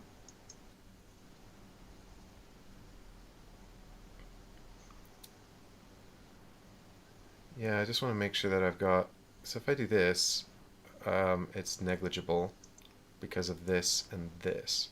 So I do play this, even though it's kind of meaningless other than it gets me a point. And then I do this one, and then next turn we do that one. If there's another turn, Chris hasn't got some killer move in mind. I should have picked this. That was foolish. I think this turn is not my killer move, but this turn's kind of my big play, so to speak. Doing develop and a settle at the same time. Improve logistics, and now I'm gonna settle this one here. Do I get the power of improved logistics immediately? I'm assuming I do, which means I'm going to get to settle 2 worlds. Ooh. Because the power of the improved logistics is may place a second world during phase 3. Do not use any powers from the first world. Yeah, I can indeed. Ooh, Chris bringing it very close to ending the game there.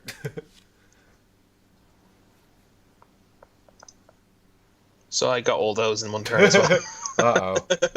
Yeah. Because I got a 3rd prestige from playing a rebel, my rebel planet, my rebel military planet combos with the terraform. Was it the terraforming one? No, it was the Imperial Capital, I think. Yeah, Imperial Capital.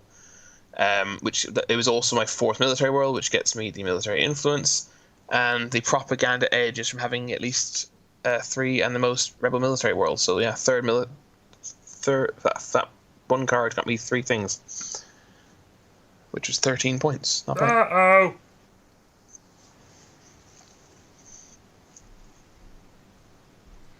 Yeah, this is a problem. My other problem is I don't think I'm gonna get to play this one, guys, which is a shame because I just.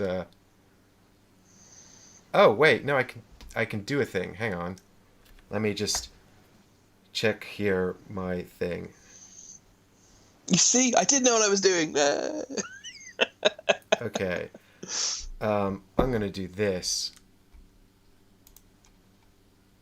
Confirm I think I know what you're doing. this.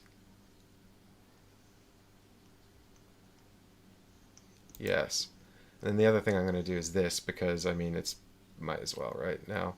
Because that is 1, 2, yeah, that's fine. That's 1, 2, 3, 4, 5, 6. Yeah, okay. And then we might as well do this. It's not your turn. Oh. I need to wait for you. Yeah, sorry. I'm trying to. I think I know something you're probably going to try and do. I'm just trying to see what I can do to. How many points is prestige actually worth at the end of the game? Is it just One each. Is it just one point per yeah. just okay? I don't think this is actually going to make up the difference here, by the way. I don't think there's anything. I can already do that. Well, I mean, I guess. Chris won all the things. I don't win any of the things. I guess I just want to do that. Yeah, I thought you did that. Right, and then I might as well do this. So I'm not using it, which is probably foolish of me, but whatever.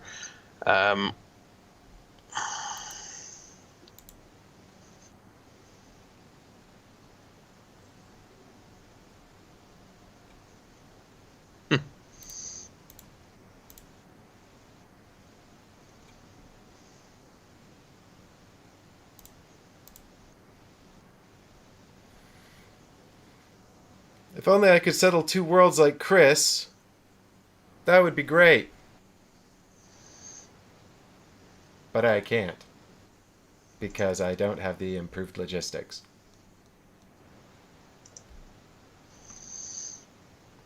I know, I kind of wish I picked develop, but oh well. This one!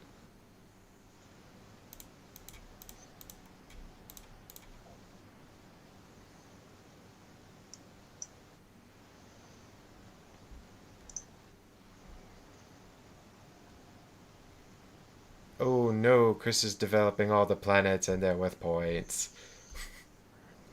Not very many points, but that's what I'm doing. I'm literally just grabbing the points from them. I'm also trying to close out the game while I'm ahead. Yeah, I mean, I was always going to end this round. The question is, has this taken into account? Oh, the endgame's going. And for one, I'm finally going to use my Imperial Capital to... Oh. Only non-military... Oh, is that a military world? Oh, that's a military world. That's annoying. Then I choose not to. I must consume goods. I will consume this good for 2 points.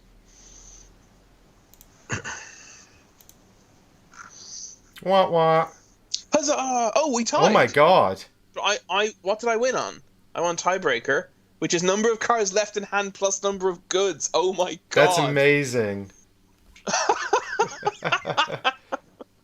Wow. Wow.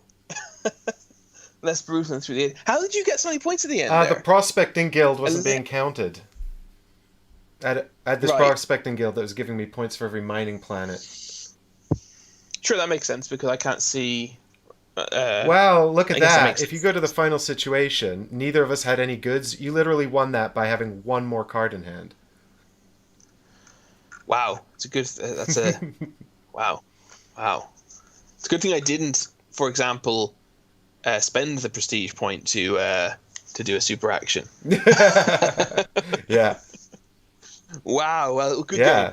Well played, mate. Well played. That was really... I think if I hadn't miscalculated my final turn with the getting to the alien departure point, I probably could have snagged that from you, but... By a similar token, though, I completely threw away one of my turns. I think my second or third turn of the game. But I guess it's better to make a stupid mistake like that at the very start than it is to do so on the final turn. I can't believe that. It was, wow. The tiebreaker was, what, 3-4 as well? I had 3 cards, you had 4. That is remarkable. Yeah. We're very evenly matched this game, it would seem. Yeah, because our last game in practice was 66-68, wasn't it? So actually, we've backslid because this isn't as high as those scores. But is that because we were more competitive? No, probably not actually, because that's not how this game works. It's not like attacky, is it? I genuinely don't know. God, this is my first time trying a military strategy of some kind. Yeah, how did you find it? I actually quite enjoyed it. I really had been enjoying the 2 previous times I was producing loads of goods and then selling them for double points. And I was I can't remember who it was who said kind of how does military strategy even work. Someone said that. And I was kind of thinking the same thing, but it is just the ability I suddenly was able to play all my cards for free, which was really cool. Ralph, yeah, the alien artifact worlds, that's the yellow good production worlds. Ralph's just saying they're always tough to... yeah, so, I mean, there's a lot of... in the 9-cost, 9-point planets come from the expansions. So you don't get those big ones in the core set. So that's obviously a sort of escalation as you put in the expansions. But most of the alien artifact worlds are windfall worlds, which is quite thematic because, once you've mined out the alien artifacts, there's none left. But then you always kind of maybe find more because you can get a good back on a windfall planet. It's just not as regular as your normal production planets. But... yeah, a lot of them are military worlds as well. They're quite tricky to actually get out, particularly if you don't have military like me. I definitely would have benefited from keeping that card I had at the start that let me play military worlds as regular worlds, but then I wouldn't have been able to put out the Psi Crystal world, which really helped me with producing goods, and it got me that prestige title early on. So it's sort of that's the You game. got an extra achievement there at the very end, didn't you, as well? Yeah, produce a good of each type. And then we both consumed, and then prospecting guild, you drew a card, and then that was it. Game ended, and yeah, the only end game I had no end game scoring, whereas you had 11. Yeah, I was keeping an eye Um, on that. If you look at the cards, it's the cards with the box in the top right, um, and they always contain extra endgame scoring conditions. So I was keeping an eye on your tableau to see if you had any, but you didn't. where's prospecting guild? I don't even see it. It's a development right in the middle of my tableau. I see it. There it is. Yeah, I actually had one in my hand at the very end, and I had thrown several away throughout the course of the game, and I actually ended up regretting. Well, no, I don't. I don't actually, but I ended up kind of. I was hoping you'd develop so I could play, potentially play one as well. Although I didn't have enough cards actually, as it turned out, um, to do that. Um, had I developed instead and played it, I would have gotten an extra 3 victory points. But I would have gotten an extra 6 victory points. Actually, yeah. So had I chosen to develop instead of settle, I got 4 points for the two military planets I settled. I would have gotten 6 in-game points for the Galactic Renaissance, 1 victory point for every 3 VP chips, and 3 victory points for each for research labs, Galactic Trendsetters, and Artist Colony. I have Trendsetters, so I would have gotten 3 + 3 for 6. So I actually would have won by 2 points if I developed instead of settled. And if I had played better, then I would have won by more points. If I played flawlessly, If I hadn't then made a Alessandro would be single proud of me. mistake. Yeah. I got every card I wanted all the time. Well, that was good. I enjoyed that. I think I like Race to the Galaxy. I think I like it. Yeah, Um, I've enjoyed every game of it that I've played. I think I even enjoyed it on Tabletop Simulator, so it's not just that BGA is holding our hand. did you finish the game you played on Tabletop Yeah, Sim? but we didn't play. We only played with the core set. Hmm. Did you win? I did, yeah, but my I was playing with my friend Rob, and he doesn't Oh yeah. he doesn't particularly care for tableau builders or even competitive games for that matter. Yeah, we played Gloomhaven with him, didn't we, on Tabletop Sim? Yes, we did. Yeah, we played the first mission of Gloomhaven, which Chris has now played so many times. Yeah. And very little of the rest of the game. Yeah, I think Uh, and I'm just thinking about how this kind of stacks up against other tableau games. Because I've got so this is actually reminds me a lot of a 2004 game called San Juan, which is kind of the card game version of Puerto Rico, but it's not super like Puerto Rico. It's a lot more like this in the sense that it's actually very similar. The key differences are that you it's a bit more economically focused because you can stack up. We can we can sorry we can you can stack up goods, so it's got more of a sort of stacking up goods economic function.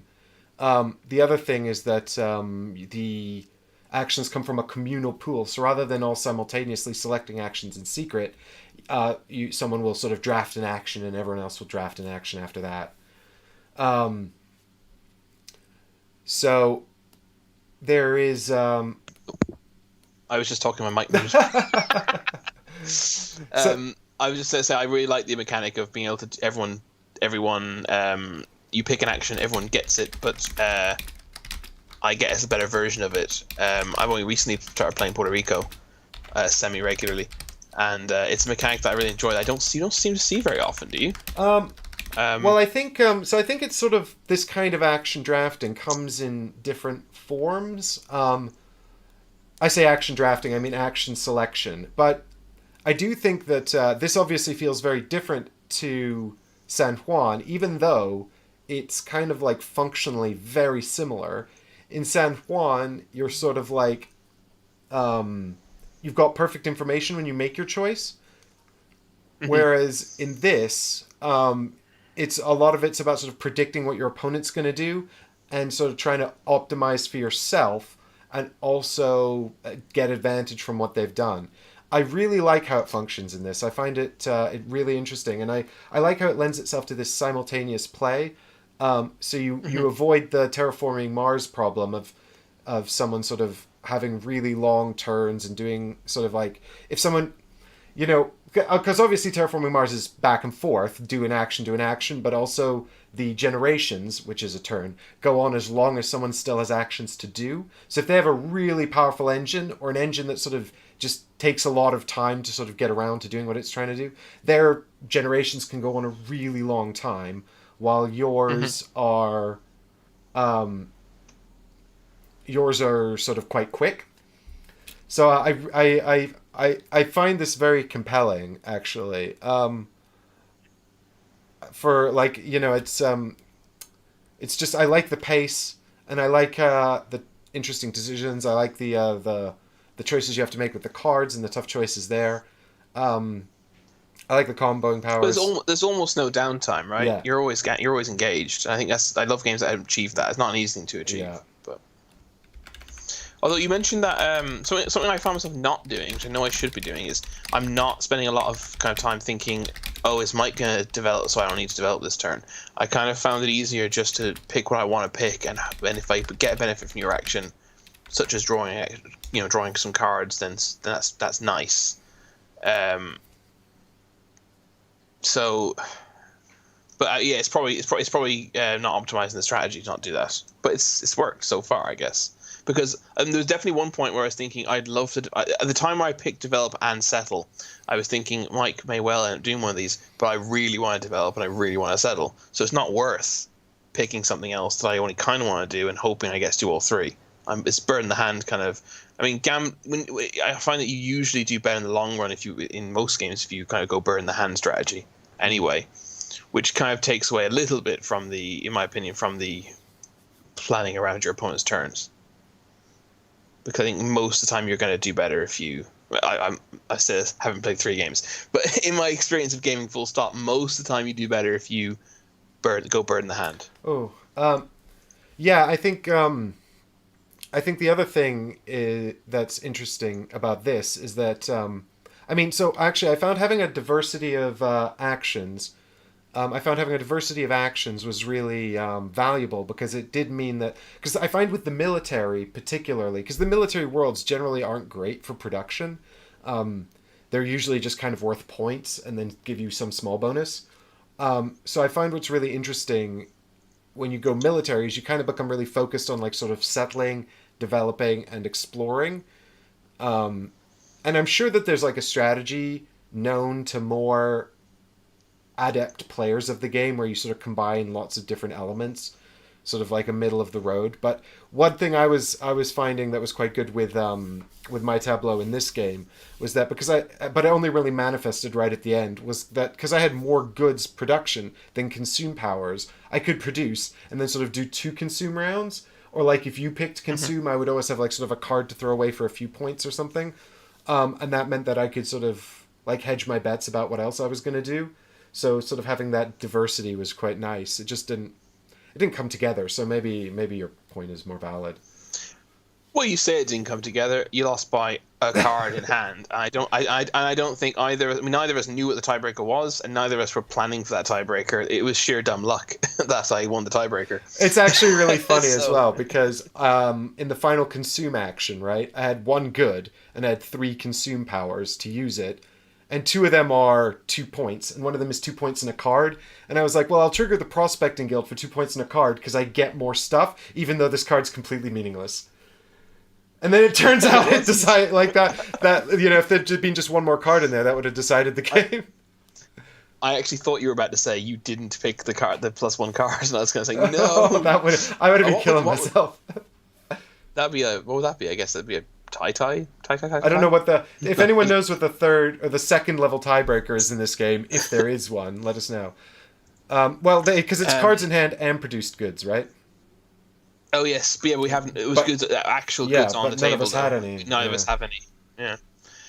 Something that I really like. I always like when this happens. I've played 3 games. I've done 3 different strategies. My first strategy was goods. My second strategy was kind of higgledy piggledy. It ended up in goods, but it definitely didn't start there.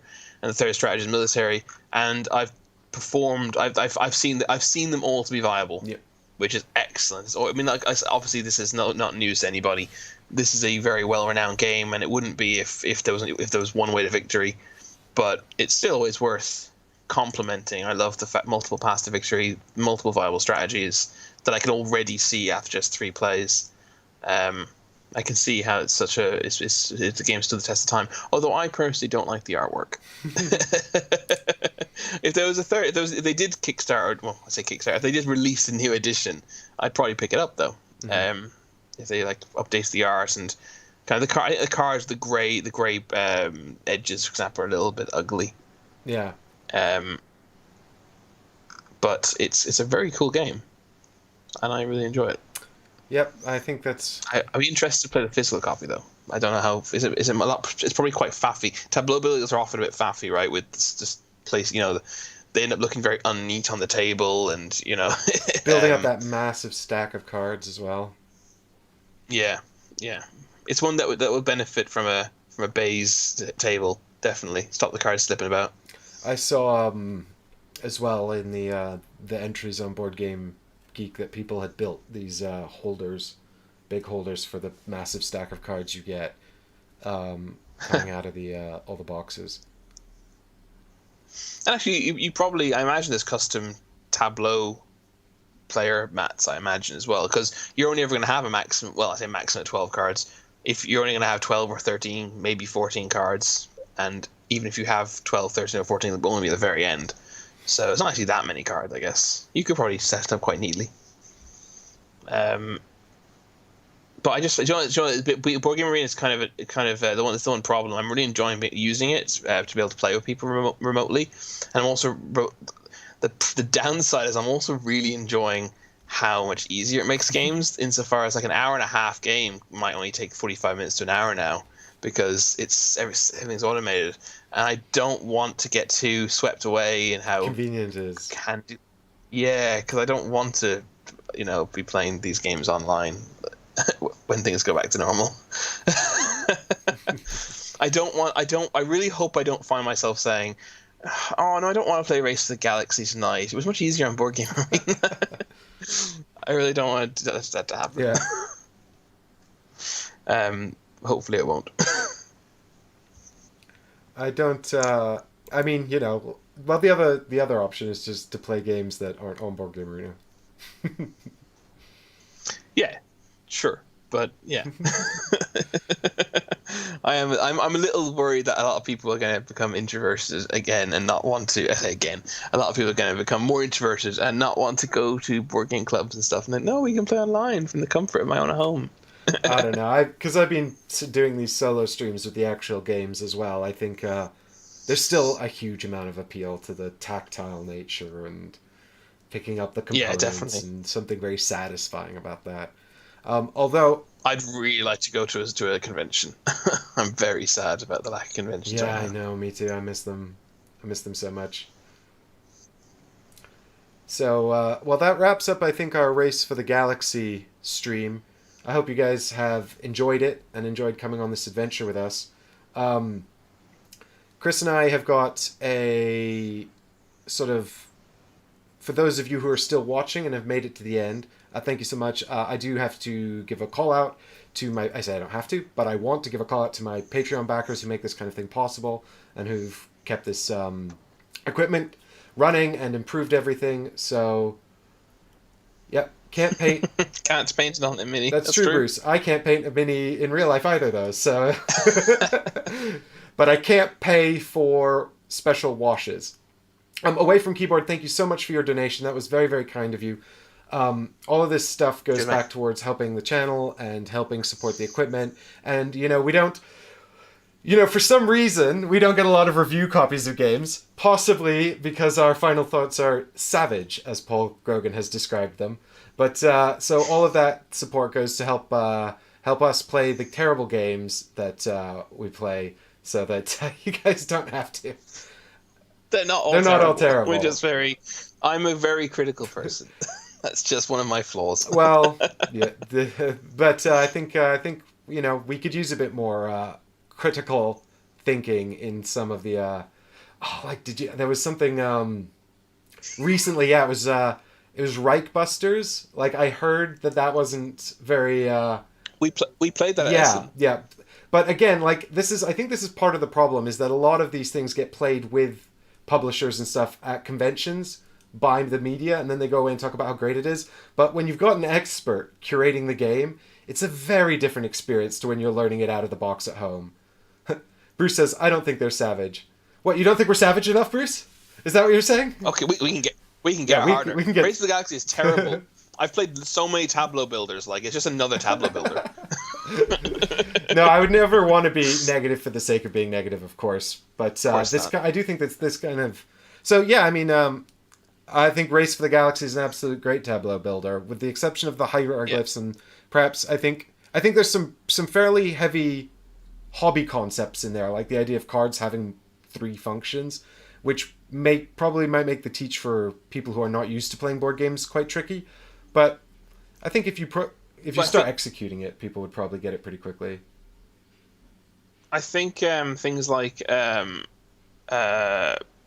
windfall planets being designated with the color being outside the planet is a little bit fit. I don't think it's very particularly good iconography in that sense. But once you know it, you know it. BGA does make it a lot easier. Bruce, I think I got a lot of flack in the comments for my opinions on Death May Die. That's because you're completely wrong about it. I just don't. I don't think I'm alone in being jaded with Cthulhu being overused as an IP. And I just didn't see anything special about it. I just didn't understand what the USP was, I guess. And it's kind of one of those things, isn't it? Because everyone really likes it, and I happen to not particularly like it. I've now had to kind of really dig my heels in and double down. So now I kind of present myself as like really hating the game, which isn't true at all. I just found it like I'd play it again. It's fine, but my opinion of Death May Die is it's okay. And now I'm kind of my ego has to now forces me to present my opinion as it's terrible. That's it. Everyone. I think we've all been there. We've all been there in that process. But no, The Godfather isn't the greatest movie ever made. I don't think so. And then you end. But a year later, you're saying The Godfather is terrible. Why does everyone keeps giving me shit about The Godfather? So I hate it now. Exactly. Well, I'll tell you what. Cthulhu Death May Die was. I mean, I don't want to poop on Simon because I find their catalog to be very up and down. Yeah. But what I was just going to say really quickly is thank you so much to the Patreon supporters who make all of this stuff possible, and I'm really sorry I haven't made the end credits slide for the live streams yet. But and Bruce, it is the fact that you bought it, you listen to the opinion, you don't have to agree with it. It's just there to. That's the point, exactly right. The point of the like, final I think, is, particularly as a medium, I think board games are extremely subjective, and a lot of it is actually about the table as well. Like, there are games that I'm very lukewarm on, but with a great group of players, I would be more than happy to play. I'd much rather play a game that I don't particularly care for with great players than a game that I love with a group of people I don't even know. You know? Yeah. So I mean, the in that sense, reviewing board games is kind of like a very much sort of presentation of information and then some opinions. But at the end of the day, it's hopefully we're helping you to make up your own minds. Fine. I'll buy Death May Die. Oh my. Thanks very much. We tried to present a diverse range of perspectives because I think that's more valuable. I mean, well, they're all honest, and sometimes we all just really like a game. But for those of you who have made it to the end of the stream, I think Chris and I are going to take a break and then come back in maybe about half an hour for a little bonus thing where we're going to talk about a Kickstarter that's coming up and some nostalgia from the past. So if it works, it might not work. So if we don't come back, I apologize. But it's a bit of a... Are we going to take half an hour? Yeah, I think we need half an hour. Okay. Oh, I see. Okay. Yeah. Because you're not sure if it'll work. But so if you made it to the end, you get to discover the little bonus stream that's going to be starting in about half an hour. You live around the corner from the Simon shop? That's cool. I was I keep meaning to do these reviews, guys, like just sort of because I've been playing these games in lockdown, and I wanted to give out some opinions about them, and one of the ones I was meaning to do is Munchkin Dungeon, because I've been playing quite a lot of that, actually. So, if... Which was that? It's the miniatures version of Munchkin the card game. I have Munchkin Quest. It's a CMON. It's a big somewhere in the CMON back Kickstarter. There was Wow. also a Munchkin God. Dungeon, which was a sort of dungeon mat for the card game. But then they made a miniatures version of Munchkin, which is actually not really like the card game at all. If you guys are interested in seeing a review like that or some more formal reviews from me, let me know in the comments down below. But in the meantime, Chris and I are going to take a break and we'll be back in about half an hour at, what time is it? We'll try to. Yeah. It's 10 to 3. Exactly. We'll try to. So thanks so much for coming on this Race for the Galaxy adventure with us, guys. This is, I think this is a great one. It's not that expensive to pick up. It's still in print. At least the core set is, and I think the core set is good. Try it on BGA. BGA is free to Try try. it on BGA. See if you're interested in the expansions around. And the Race of the Galaxy is not premium content on BGA. You can be a free member and try it out. Oh, brilliant. That is fantastic. And we're not sponsored by BGA, but try them out. It's good. But BGA, if you would like to sponsor us, then, we're open to talks. So let me know. Hashtags that.